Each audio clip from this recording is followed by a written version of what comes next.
Hi guys, welcome to the KitchenSix podcast. This is Nellie. I'm coming to you from the rainy Pacific Northwest.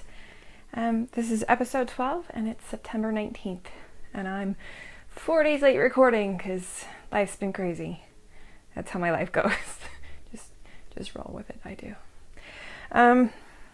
So this is the KitchenSix podcast. I'm Nellie. You can find me on Ravelry and Instagram and YouTube as KitchenSix because that's who I am everywhere, apparently. There's also a podcast group, the KitchenSix podcast group. Granted, it's not really more than just a platform for you to enter whatever giveaways I do, but I'm not good at being online all the time. It's not that I don't love you guys. I just don't like sitting in front of the computer. I'd rather knit. Yeah. So when I have free time, I knit. And that happens on the couch in front of the TV where I watch all the podcasts. I know. All right. So what do we got going today? How about that just happened? Boom. All right. So I finished stuff. Shocking. I know. It's so shocking. So, this is cute, right? This is you guys have never seen this before because I totally just did this in like a day. This is a tulip lace hat and I sort of followed the pattern. It's pattern for it on Ravelry. I'll put some show notes up. Probably. I hopefully will have time today. But yeah, so it's got these lovely tulip shapes. And then in the original pattern, it calls for a rolled brim. And I thought a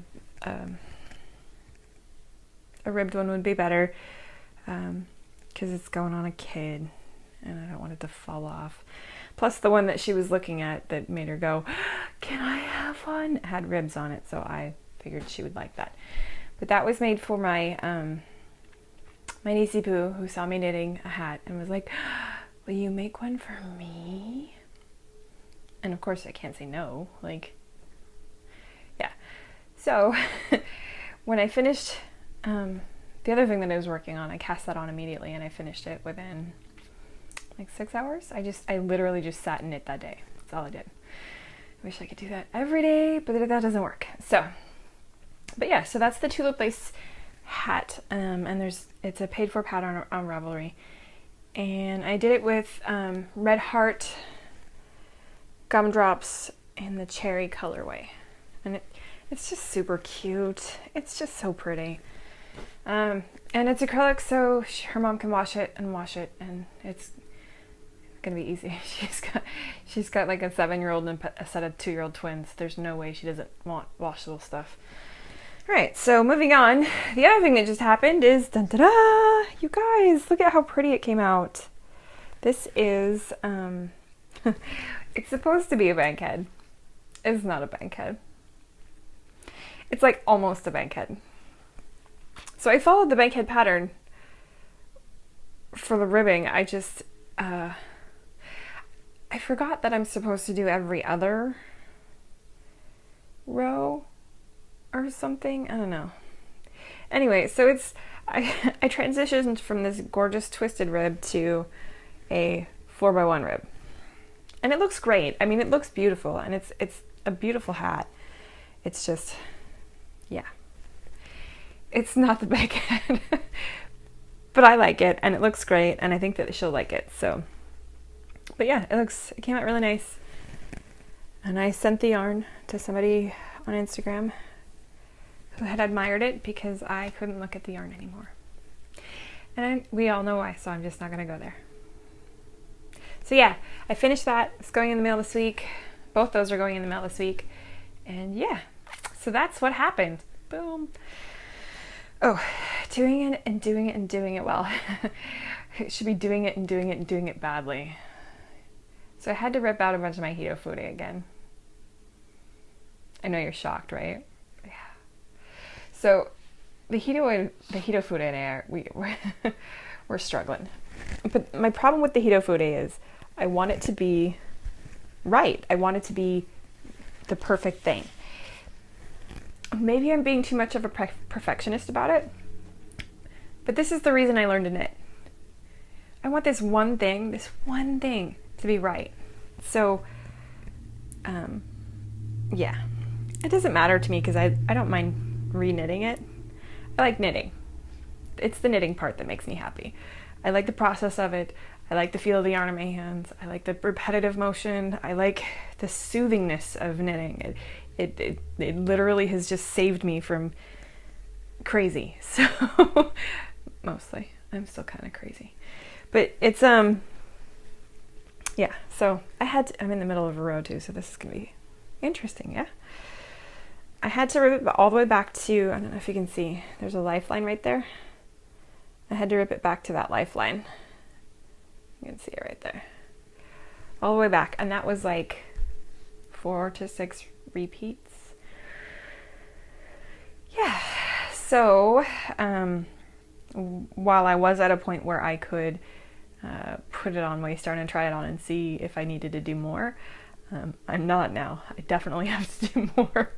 But I've gotten almost 2 full pattern repeats in after I ripped it back. So, I mean, it's doing good, and it's right now.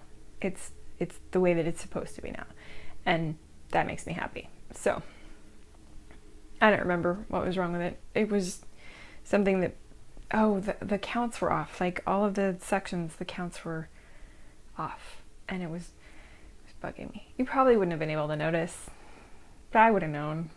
Yeah. So, not a whole lot has changed because I had to rip it back again. You know, like you do. Well, like you do if you're me, I guess. What else am I doing?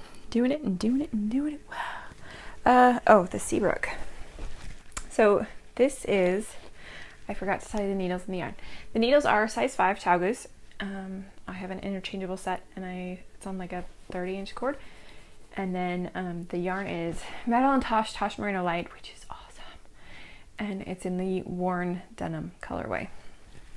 All right, so the Seabrook cardigan. So I have actually made quite a bit of progress on this. At least I made progress on something, right? I'm in the middle of a row. What is wrong with me? Stopping in the middle of a row, like on everything today. Okay, so this is the Seabrook cardigan. That's the armhole. And then it's supposed to like sit on her like this. So that's how the front's gonna go once like this. That's how the front's gonna go once it's on. It's a great big rectangle with armholes, you guys. Seriously. Like, it's nothing special, but it's in her colors that she likes. Teenagers. But so this is Karen Simply Soft, and this is the ombre colors, and it's stormy weather. And I have, besides this one, I have 3 more balls, and I think I just finished the second. I just finished the second skein because this is how much is left of the second skein. So, but that's going, and you know, it should be done in a week or 2, depending on how much time I get to knit. But you know, there's birthdays and craziness, and my husband's leaving, and I don't want to talk about that. We won't talk about that. All right, what else am I doing? Oh, you guys.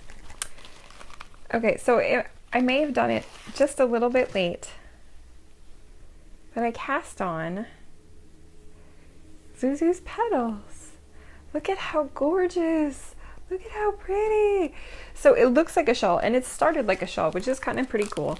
You know, you do the tab start, and then it ends up being a cowl, which is just, I just love the way that this looks in gradient yarns. So I'm doing this in Shopple gradient, but this is the rest of the, isn't it pretty? Gosh, I love this yarn so much.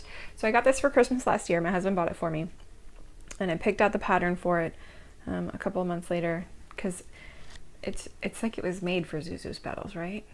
Yeah. So, but this is Shopple Passion for Yarn in the gradient, and the color is, doesn't say what color. Color 2095. It says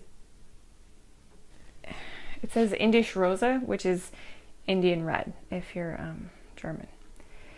But yeah, so, but I love loving the tag. It says knitting can be addictive. Really? So I'm really enjoying that. I'm about 2/3 of the way through the first section, and then I think I join in the round to do the rest of it. So, but I had to buy a cable to make this bigger because I didn't have another 30-inch cable, so I needed one. So, yeah. So, but that's the Zuzu's Petals, and I'm really excited with it, and it's really, really. The yarn's a single ply. It's like a DK or a worsted, but it's really nice. I like it a lot, and the color is just so pretty. It's so vibrant. I'm hoping it doesn't lose any color when I block it out when I'm done, but we'll see. Let's see. And normally I would say, okay, that's it, because I try to keep my projects to smaller amounts, but yeah. There's still my husband's sock, which I haven't worked on at all, so I didn't even bring it up here for you guys. But I did take over a project for somebody. So one of my friends, she's the sweetest, nicest person. She wants to learn to knit, but so I got her a present for her birthday last year.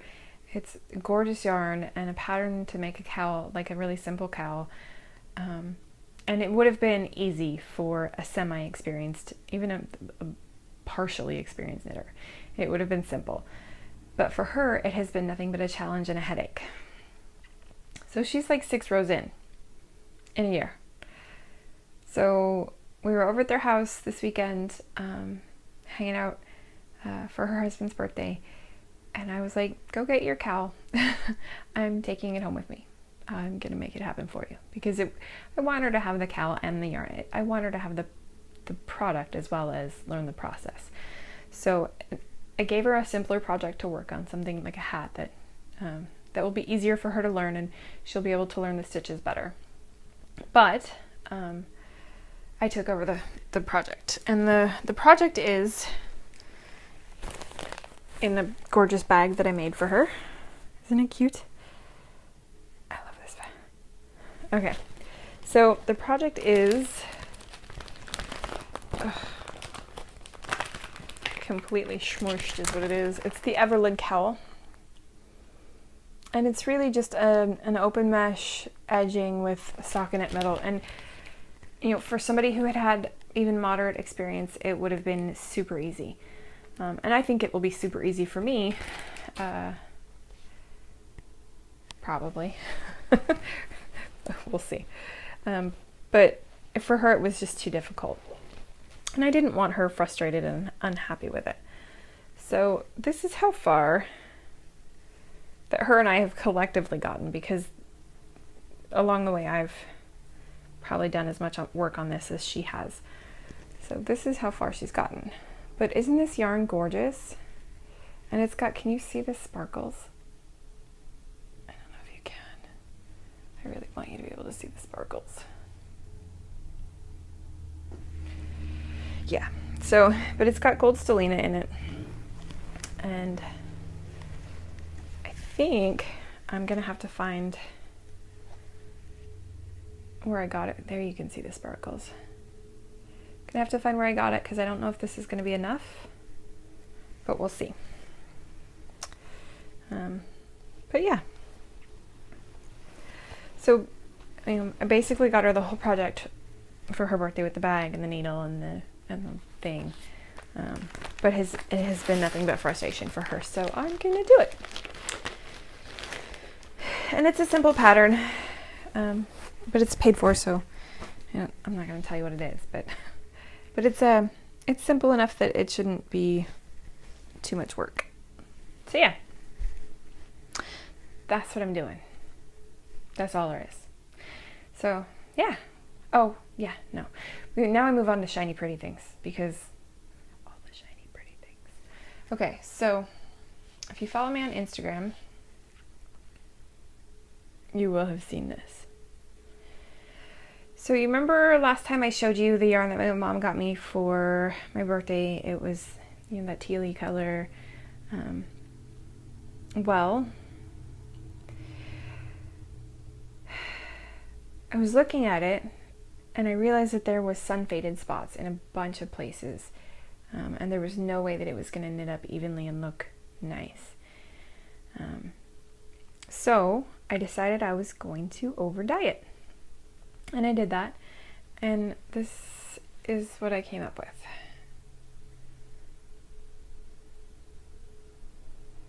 I think it came out really nice. There's little bits of green in there and some purple. The purple came out beautiful. Like I really like the little, there's just little pops of purple in there, and there's some of the green too. But yeah, so for my first time dyeing yarn, I think this came out really well. And I managed to not felt it, which, yay me. And then I borrowed my friend's Nitty Naughty after it was all dry and loaded it up. So there's about 400 yards, and I think it's about a lace weight. It's hand spun, so it's really fluffy in places, but it's 2-ply, and it's not, I don't even know if I could call this a fingering. It's a lot of the places it's really thin. So I have to look at patterns and figure out what I'm going to make it into. But I like the way it came out. It looks really nice. So yay! So now I have yarn that will actually work for something for me, which I really, really like. It's not completely new, but it's newly dyed. All right, so last week I said I would show you the fabric that I got for the blouse that I want to make for myself. And so this is it here.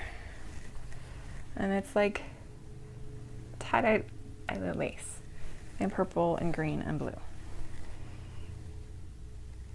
Isn't it pretty? It just looks so gorgeous to me. So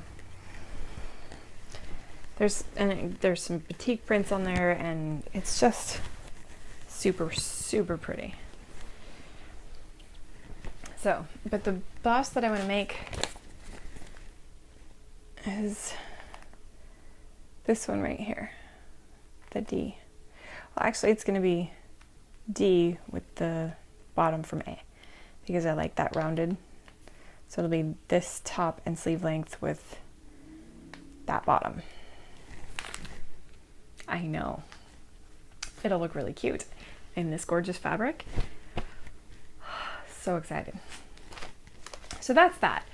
But then I went to the quilt store because I needed to get muslin, which I got, plain white muslin. I figure if I make one that fits out of the muslin, then I can just dye it something pretty. Yeah, now that I have that ability. But I went to the quilt store, and then they have their sale aisle. So I got a couple of fabrics, because that's what I do. Like, I don't need fabric, but I want fabric. Actually, these are probably going to end up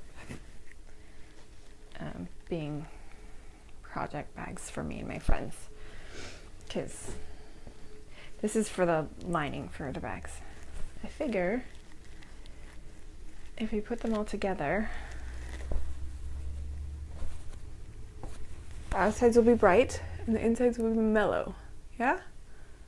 I think it looks good. So, I got fabrics because fabrics. So that's all of the shiny pretty things. Oh, I got a 30-inch cord for my interchangeables. It just looks like a cord. I didn't bring it up here. Sorry.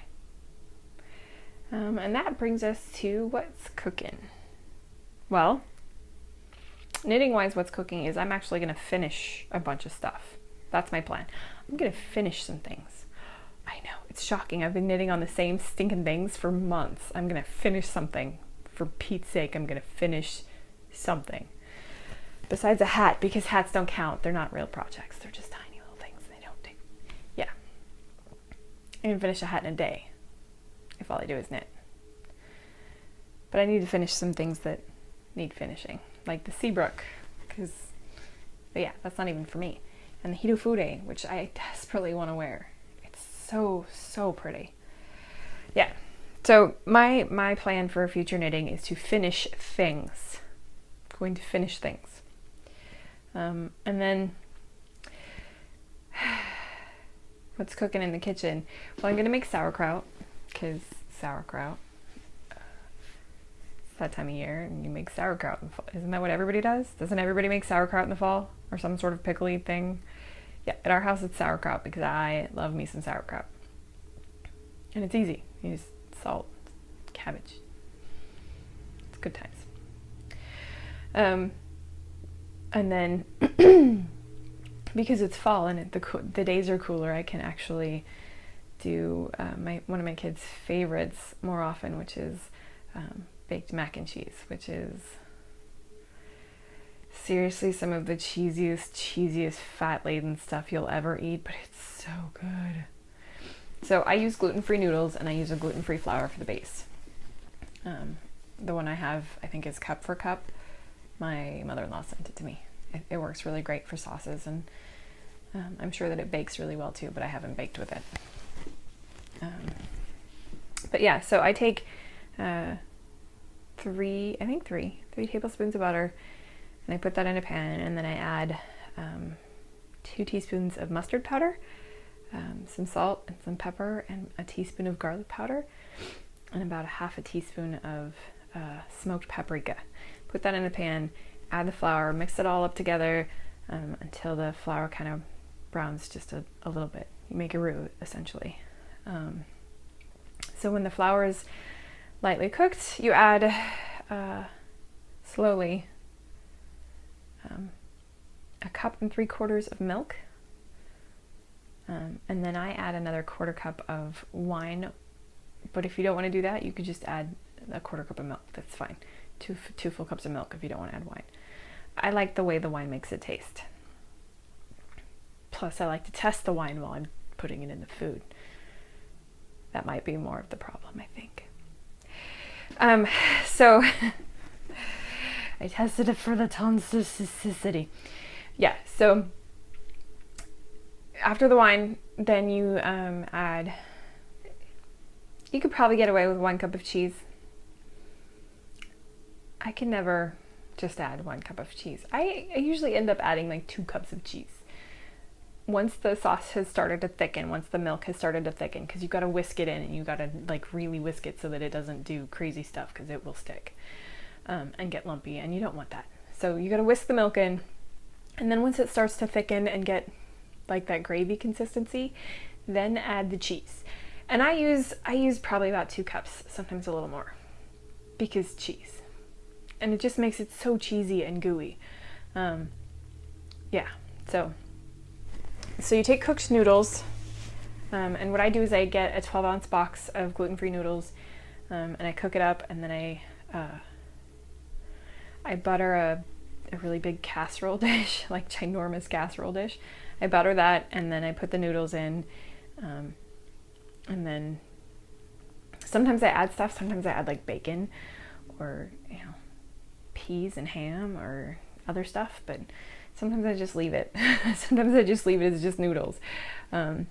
So butter the pan, put the noodles in the pan, the cooked noodles in the pan. Like I said, 12-ounce box, cook the whole thing up, put it in the pan. And then once the cheese has all fully melted and the sauce has thickened quite a bit, you should be stirring fairly constantly during that. So once that's done, you just pour it over the thing and kind of mix it in. And then I sprinkle probably another 1/2 cup of cheese on top before I put it in the oven for about 45 minutes at 350. And then the top gets all like crispy and yummy, and the noodles soak up all the cheese, and yeah, we might be having mac and cheese tonight, actually. But that's one of my kids' favorites. It's they get really excited when they figure out that it's mac and cheese night, and I never tell them. Like, I wait until they come look and go, oh, mac and cheese. because I like to see the faces. Yeah, they're silly. But yeah, that and sauerkraut. Sauerkraut is basically you take the sauerkraut and you add salt and then you beat it up and you put it in a jar. Really. like really. I actually use my, I have a KitchenAid mixer thing. I put the sauerkraut in there with the salt and I let the KitchenAid beat it up because it totally works. But yeah, after a while the cabbage starts to sweat and that makes its own brine out of cabbage juices. So, but yeah, that's gonna happen this week. Hopefully it'll be delicious. Hopefully. Of course it's gonna be delicious. But yeah. Wow, that was a really fast podcast. Sometimes these things happen. So, that's it, guys. We I've had a really busy couple of days. Birthday party and kids' school stuff and oh goodness. And my son making fabulous choices as usual.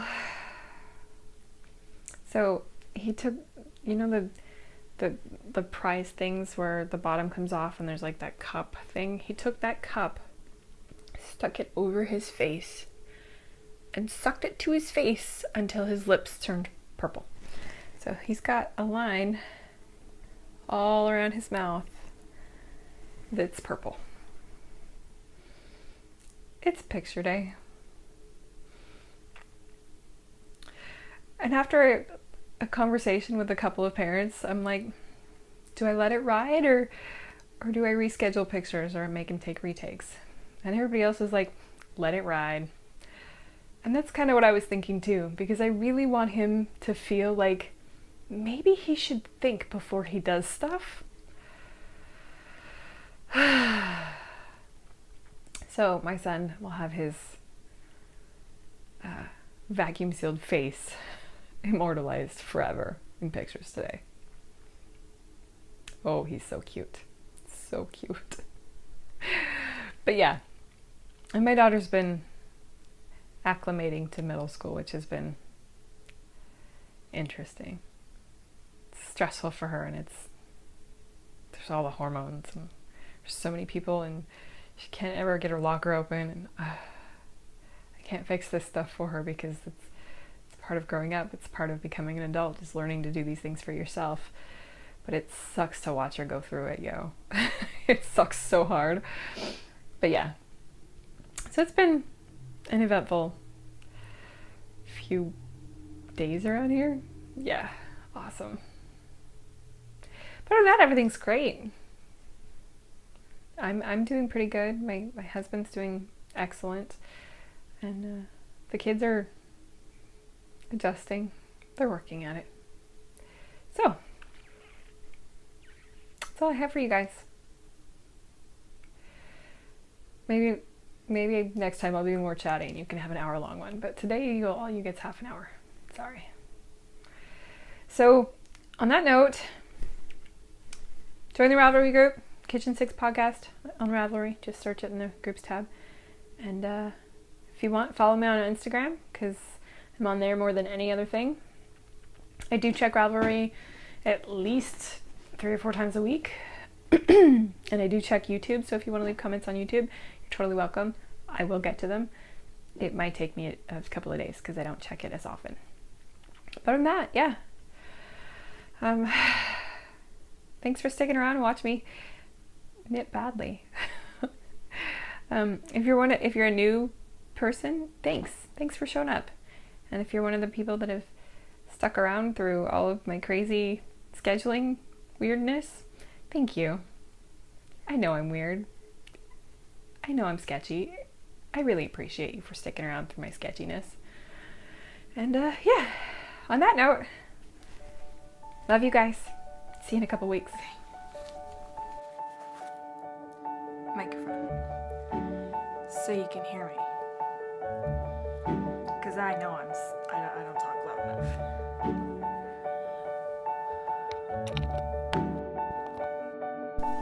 Okay. See if I can do this about screwing it up today. Yeah. That's not gonna happen, is it? Okay. No, you're too far away now. Better? You wanna look at my crappy walls, right?